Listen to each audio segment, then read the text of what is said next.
Good afternoon, everyone. Greetings, greetings, greetings. Thanks for checking us out over at Black Lion Foundation. And I mean, you guys have heard me say several times before that I don't know if it can get any better. And every time I say that, it gets better. God is good all the time. Yes, it is. Today, you guys, we have the notorious, the internationally renowned Gary Hines, director of the award-winning Sounds of Blackness. Gary is in the house, and Gary, do you want to just, not that you need an introduction, but maybe just briefly introduce yourself to those that don't know you? Oh, no problem. Hey, y'all, how you doing? Thanks for joining us here at Black Lion. I'm honored to be here, representing Sounds of Blackness, Minnesota's own Grammy Award-winning Sounds of Blackness. I'm blessed to be their music director. This month we celebrate 50 years, so it's our 50th anniversary. So we thank God and we thank you for your support for the past 50 years. That's excellent, brother. That is excellent.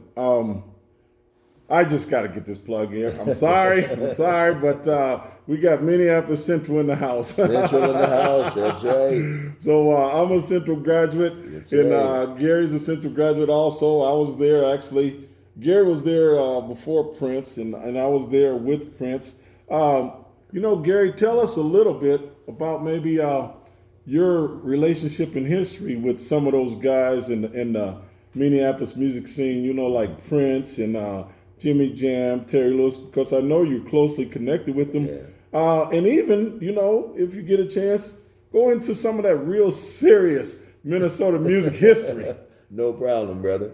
And I'm so glad you mentioned Prince in terms of mighty Minneapolis Central pioneers, and even before that, Bryan Junior High School. And the reason I say I'm glad you mentioned that, my brother, is that so often in the media and all of that, they focus on Prince is almost portrayed as though he were a North Sider.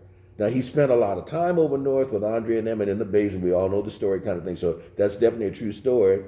But for the record, y'all, Prince was a South Sider. Okay, Bryan Junior High School, which is now South Sabathia Minneapolis. Community. That's right. And then a few blocks down, mighty Minneapolis Central. And it's a true story. Speaking of background, some of you have heard, and you don't know if it's true or not.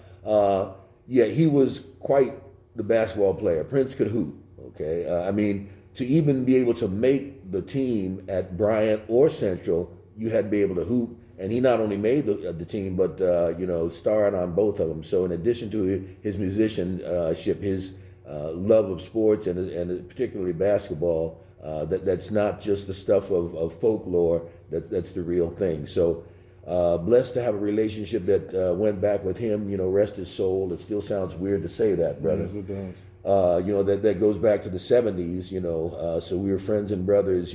For decades and decades and decades. And the same with Jimmy Jam and Terry Lewis. Now Jam was at Washburn, and Terry was all state track and football at North. Yep. But for a knee injury, would have been going on to the NFL probably. So things, life takes those twists and turns.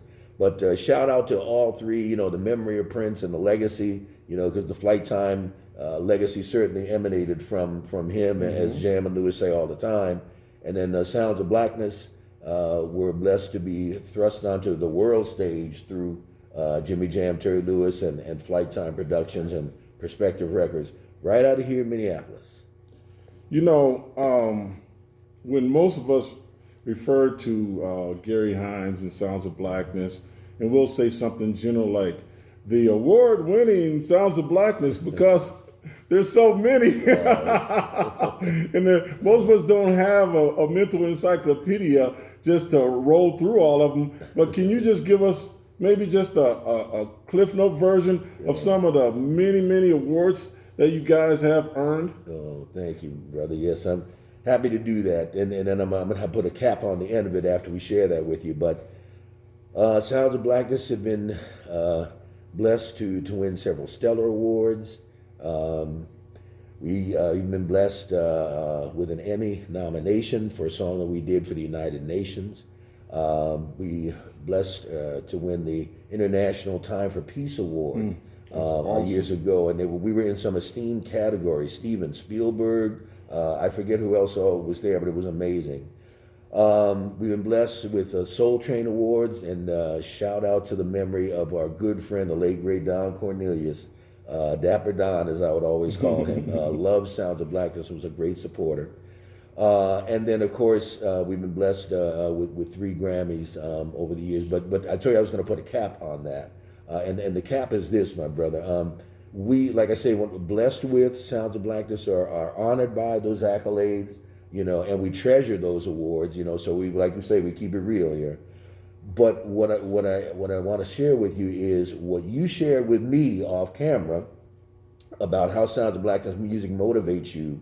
And when we have people come up to us away from the cameras, in an airport or just, on the street corner, and say that they heard our music and, it helped get them out of an abusive relationship or got them through college or stopped them from taking their life, people, your music, your song saved my life. The Grammys and all that are great. We're thankful, but nothing beats that. Wow. Yeah. That is absolutely true. You guys are my favorite group. I'm just going to flat out just say that. You're honored. And I'll tell you a little story, is that we were looking for production music, and I should have talked to you about this off camera, my bad. Production music for our master class, and I'm like, oh man, I just love the Sounds of Blackness. I don't know how all the licensing work. I'm not going to disrespect this brother by trying to put something out there, and I haven't done all my homework on the licensing and so forth. I said, but for right now, I'm looking. I said, he's like, what's the sound you're looking for? I said, I'm looking for the Sound of Blackness sound. He's like, well, he's like, there's only one. I'm like, yeah, that's a good point. But I said, that's my message. I'm like, that is my message. That is the Black Lion message. Your music to me is the most the closest correlation to music to what we're doing as far as our service work and so forth, lifting up young people and things like that. But I know that that's just not coincidental. Right. I mean, I know that message was managed over time. Yes. And tell us how that message got started and maybe a little bit of the history about it. Oh, absolutely. Well, shout out to McAllister College, alma mater, across the river in St. Paul. In 1969, they embarked on a program to recruit students of color called EEO, Expanded Educational Opportunities. And they were actually quite successful with that. On a campus of about 2,000, at one time they had almost 200 students of color, primarily African American. And one of the offshoots of that is that the students themselves organized a number of different activities. There was a theater group called Black Arts Midwest, a political group which still exists, BLAC, the Black Liberation Affairs Committee. And there's 50-voice choir called the McAllister College Black Voices under the direction of my brother, Russell Knighton. So shout out to you, Russell, native of Beaumont, Texas. Get you a hometown plug in there, brother. Fast forward to January of 1971, my sophomore year, Russell asked me on as director, and I was honored because they were even excellent, back then. And the vision the good Lord gave me, my brother, at the time was to continue the tradition of the late, great Duke Ellington. I was hoping you'd hit on that. Yeah, man, that's profound. Yeah, that is profound. A lot of people don't know. A lot of people don't know, and part of the reason a lot of people don't know is when we hear Duke's name, we think of jazz, as we should. But what too many people don't know is that Duke did the music of the culture. Duke wrote and recorded and performed spirituals, gospel, hymns, blues, work songs, the music, every sound of blackness. And so we needed a name that would reflect the fact that we were going to do the music of our culture. Because, you can't really appreciate the glory, hallelujah, of the gospel without the pain of the blues and the history of the spirituals and the complexity of jazz. So, Professor Mahmoud El-Kadi, who is our cultural and historical mentor to this day, said back then, and he was a professor at McAllister at the time as well, said, Gary, don't just be a band. Sounds of Blackness, we want you to be a cultural institution. Oh my Yeah, goodness! and Wow! and to Wow! be a musical speaking Wow! voice. Yeah, well, you know Mahmoud. Oh yeah, but brother, I mean, Yeah. let's say that's it. That's it right That's there. it. That's the deal. Yeah. So that's where the orientation came from, both musically and philosophically. Musically from Duke, philosophically Mahmoud, and we just give them all the love and props. You know, we have various people that come in each week for our interviews. And last week, you haven't met him yet. Hopefully, you will soon. Young pastor, bright guy. He's like 27 years old. Okay. Pastor Seth Martin. Sharp. He's got his Master's of Divinity. He'll have his Doctor's of Divinity soon. More people will find out about him. But one of the things that he did that I thought was just amazingly courageous, especially for a young man, is that he separated himself in his church away from the SBC. Yes. Literally cut off those financial ties, which Yes. the average person can't just walk away from that money. Well, anyway, that's not my main point. My main point is you guys have had to do things like that through the years. When people try to offer you money to dilute your message and things like that. Can you share some of that with us, Gary? Absolutely, yeah. And when you mentioned the pastor's name, I knew it was ringing a faint bell, and then when you went to and expanded on it, that brought it to mind. So yeah, props to him.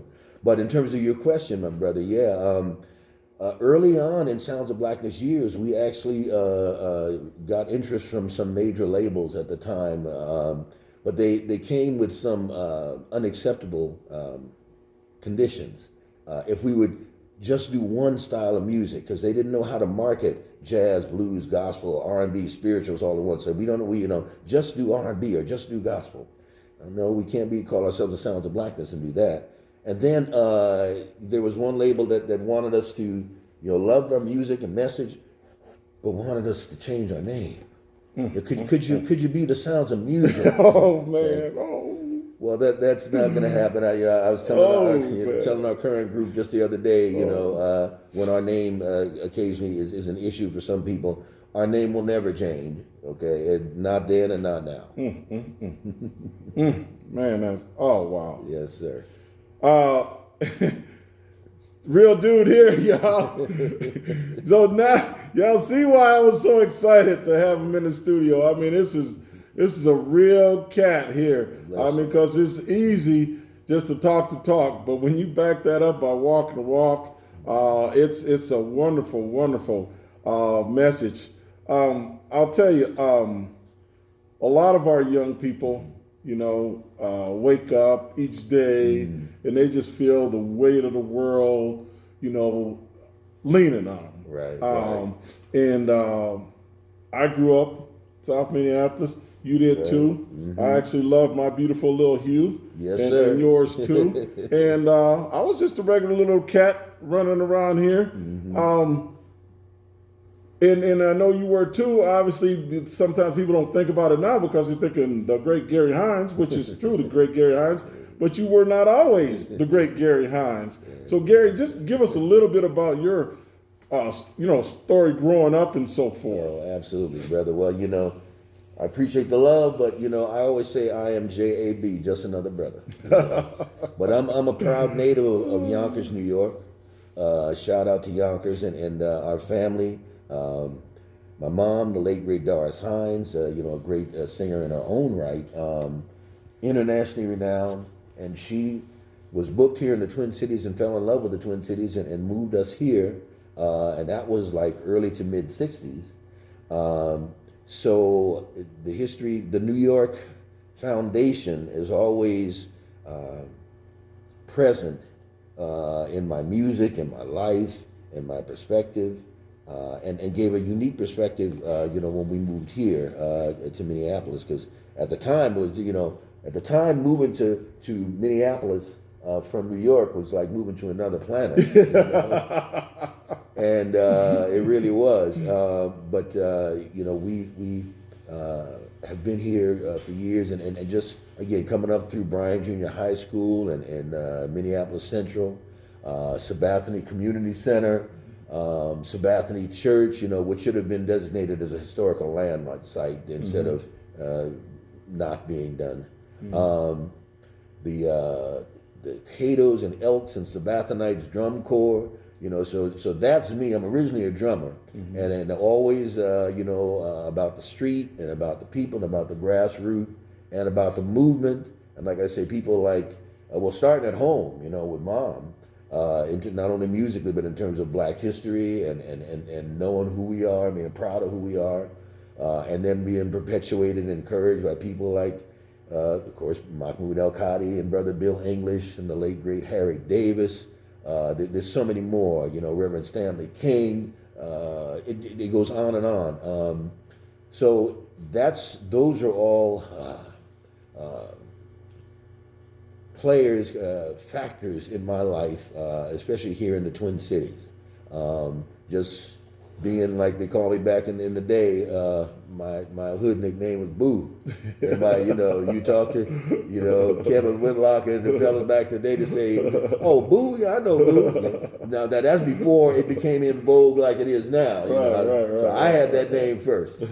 But so you never lose your hood name. Yeah. Shout out to Kevin Whitlock and his wonderful wife. Yes, our original percussionist, Kevin and Jennifer. Lifetime friends of me and my wife also. So, absolutely. Shout out to them. Great people. Absolutely.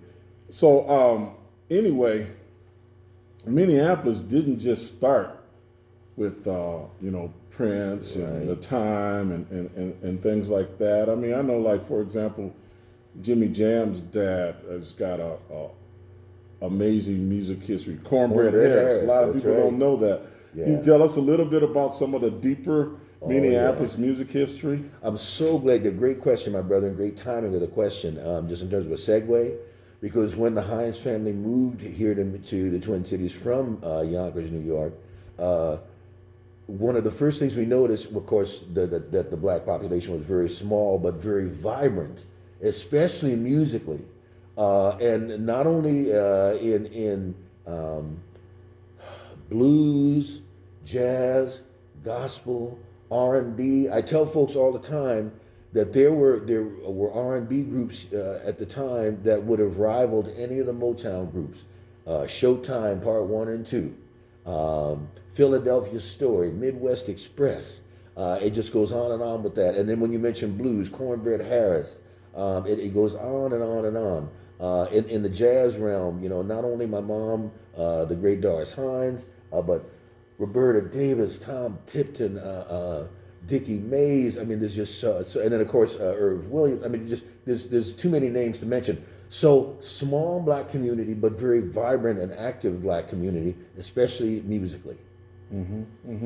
Give us a quick Prince story. Just quick. Okay. I hit him with that out of left field. Just give us a quick Prince story. Whatever comes to mind first. Let's see. Well, Prince, a few things about him. I'll put it all into one. He very funny guy, and it's so funny. The media has so many misconceptions about him.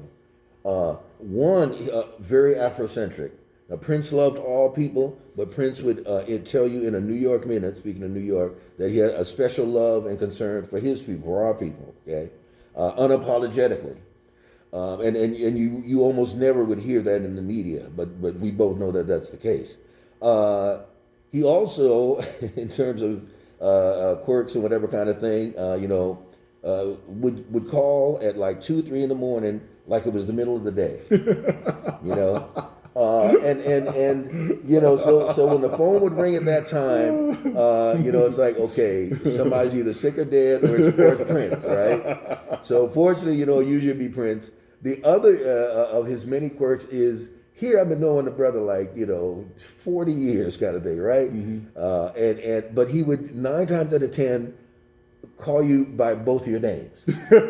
So here it is, 3 in the morning, I pick up the phone, hello? Yes, Gary Hines. How are you, Gary Hines? I say, and I would call him Maestro. You say, hey, Maestro, I'm good, man. I have this idea for Sounds of Blackness, Gary Hines. And just so he would go on. And the other thing is that he was very observant. So you asked about, Prince stories and of course kind of thing. So, we would, club sometime, some of the old haunts. I mean, Rupert, Sheets, Marshes, Glams, and he'd be, even though he'd be in the corner, with the security around and all that kind of thing, he'd be checking you out. And so that phone would ring 2 or 3 o'clock. Hey, Gary Hines. I said, hey, what's up, Maestro? He said, I saw that one young lady you was dancing with. She was really fine, Gary Hines. So he didn't miss nothing, and was gonna let you know. Yeah. She was really, and believe me, if he didn't think that, he wouldn't have said it. Oh yeah. So that girl you were slow dancing with, she was really fine. So anyway, that's kind of cool, man. Something that just not out there in the mainstream media and so forth. Yeah, I want to let everybody get a closer look at that shirt you got on. Yes, sir. Here we go. Okay. There we go. There you go. Sick and tired. Sick and tired. That's your new. That's your current work, right, Gary? Yes, it is. That's our current single, and I'm so glad you mentioned that, my brother. So many people use the phrase "I'm sick and tired of being sick and tired," but again, too many people don't know its origin. And those are the words of the late great Fannie Lou Hamer, and she spoke them in 1964 at the Democratic National Convention in front of the whole world, really. Because it was internationally televised. And she was referring to, my brother, she was referring to injustice and inequality, police brutality, all the things that are still happening today, Yes, 50, almost 60 years later. And so we contacted her estate in terms of using the name and all that kind of thing and got their blessing. And this was, of course, after brother George Floyd was lynched, I say. Yes. Right in our hood, man, 38th in Chicago. Yep. 4 blocks from where we rehearsed at Sabathani, formerly Bryan Junior High School. Yep. And I'll never forget this. A couple of things happened. He was murdered on Monday, if I'm not mistaken, and so the first rally was that next night, Tuesday, and there were thousands of people there, as you know, and of course that's normally Sounds of Blackness rehearsal night, but I canceled rehearsal, and everybody was at the rally, and they're like with everybody else, and tens of thousands of people, and the media downplayed how many people were there. Okay, but I say that to say this. I was talking to my brother, I'll never forget, T.C. Ellis from HSRA, High School for Recording Arts over in St. Paul, who we've collaborated with a couple of times, not only now on Sick and Tired, but also Royalty. But we were talking, and this one teenage young lady came up to me, Caucasian, and she had her Black Lives Matter sign, and she recognized me evidently from the group. And she said, hey, Mr. Sounds of Blackness, she said, you guys are one of my favorite groups. And she said, I'll never forget, she said, I bet you guys are going to do a song about this, but do me a favor, please don't make it a happy song. And I looked her in the eye and I said, young lady, that will not happen. and the words of Fannie Lou Hamer just kept ruminating, sick and tired, sick and tired, sick and tired kind of thing. And, as they say, the rest is history. But Sounds of Blackness are now hoping that Sick and Tired will be the anthem for today's movement. I think it pretty much already is. Oh, bless you, brother. And we're also on the professional side. We've submitted it to the NAACP Image Awards and are hoping for a nomination. Those get announced on February 27th. But that we'd be elated if it does, but not discouraged if it doesn't, because again, the main objective is to affect lives, and as we know, Frederick Douglass told us, power concedes nothing without a struggle. Oh, and so the music has always been in the vanguard of the struggle. Yes. I mean, each phase of the movement has had its own principal song. We know civil rights. There was Ain't Gonna Let Nobody Turn Me Around, and Old Freedom, but everybody knows the principal song of the civil rights movement was We Shall Overcome. Right, correct. And to fast forward a few years to the Black Power, Black is Beautiful movement, Black Pride. Yep. And of course, we had To Be Young, Gifted, and Black. But everybody knows the unquestioned theme was "Say It Loud." James I'm Black Brown. and Proud, which by the Man. way, I believe. Oh yeah, we used to Yeah. sing that as kids. Yes, boy, sir. with Yes, pride. sir. And I believe, and I could make an unbeatable case in believing. You talking So, about your song? I no, believe. no. Oh, no. Which I love that No, no, song. no, Oh, no. I listen to it regularly. Thank Go you, ahead, thank you, thank you. Actually, what I was saying, I believe that "Say It Loud, I'm Black and I'm Proud" is the single most important song in the history of our people.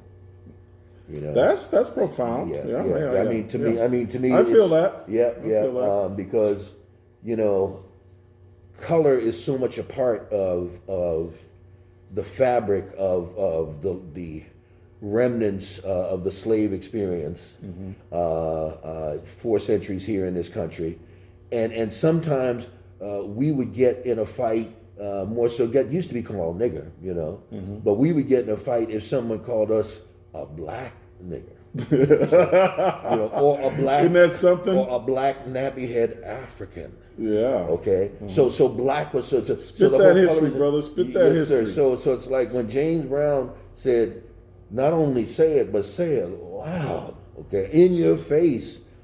Yes, I'm black, and guess what? I'm proud about it. I mean, that counteracted 400 years of what the slave master had tried to inculcate and indoctrinate. Yeah.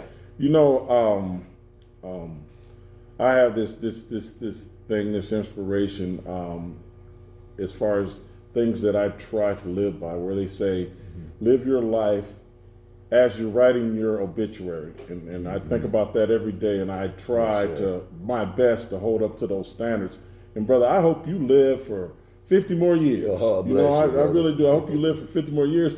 But my point is oh my, your music is awesome, but it's like your life and what you guys are doing in the message is you guys literally are writing just some amazing obituaries, amazing, just the inspiration that you are to so many people. And off camera, I mean, I was telling Gary, it's like, you know, Gary, I'm mortal too, and you know, I have days where I'm fighting through it, you know, trying to get that positive message out to you guys and so forth.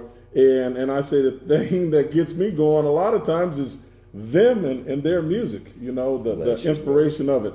But anyway, and then another thing is we talked about we're fighting the same battle. Yes, it's just sir. that he's fighting it from his lane, music, and I'm fighting it from my lane as far as financial literacy. Let's get it caught up, reducing that wealth gap, just things like that. But we're addressing the same things. Your future projects, Gary. Yes. What's coming down the pipe? What's coming down the pike for Sounds of Blackness is 2021. Of course, commemorating and celebrating this, our 50th anniversary. And since with the realities of COVID, since we can't do one event, you know, a big gala concert at the Guthrie or the Ordway kind of thing, what we're going to do is a series of celebrations of our 50th anniversary. So, for example, we will be on February 13th performing virtually for the Links, who are doing a Black Student Scholarship fundraiser, and so whatever we do, including that event, we will incorporate a commemorative component therein as we go. Okay, so that's one. The other is there's some folks on Broadway that are interested in a Sounds of Blackness musical. Oh, yeah, wow. We have not even let that really leak until now, kind of thing. Yeah, man. And the other thing is, there's a production company, Tinseltown Productions, out in L.A. that is interested in doing a Sounds of Blackness 50th anniversary documentary for BET or for awesome. cable. So those are a few of the things that are in front of us most immediately. Oh yeah, and I know you'll knock it over the fence just like you do everything else. Once again, I'm humbled that you came in to share with us, this inspirational message that you guys have. But before we part ways, Gary, do you have any final words of encouragement for our young people out there? Absolutely. So, to all my young or younger, young,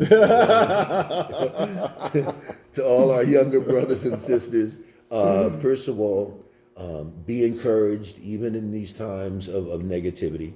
Be encouraged. Be a student of history, of all history, but especially our history. You can't know where you are unless you know where you've been. You can't know where you're going unless you know where you are. So it's all about being a student of history and having that proper perspective to succeed and prosper from here. So don't let any of the negativity that's so prevalent today bring you down. Persevere through it all. Draw on the energy. In fact, we call it ancestor energy of our ancestors, their strength, and remember that our history, when you do explore it, did not begin in slave ships. You need to know that you're the descendants of royalty, the descendants of kings and queens, and that the great and royal African kingdoms ruled the world and shaped the world, and you are heirs to that legacy more than the slave experience. So know that you are royalty and govern yourself accordingly, and the sky is the limit. God bless you, Gary Hines. God bless the Sounds of Blackness. And God bless everyone listening.